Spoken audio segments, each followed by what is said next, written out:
মা গো, ভাবনা কেন? আমরা তোমার শান্তি প্রিয় শান্ত ছেলে, তবু শত্রু এলে অস্ত্র হাতে ধরতে জানি। তোমার ভয় নেই মায়া, আমরা প্রতিবাদ করতে জানি।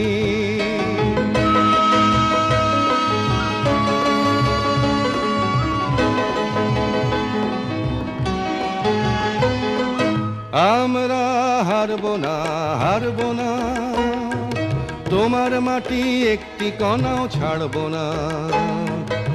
আমরা হারবো না, হারবো না, তোমার মাটি একটি কণাও ছাড়বো না। আমরা পাঁজর দিয়ে দুর্গ ঘাঁটি গড়তে জানি। তোমার ভয় নেই মায়া, আমরা প্রতিবাদ করতে জানি।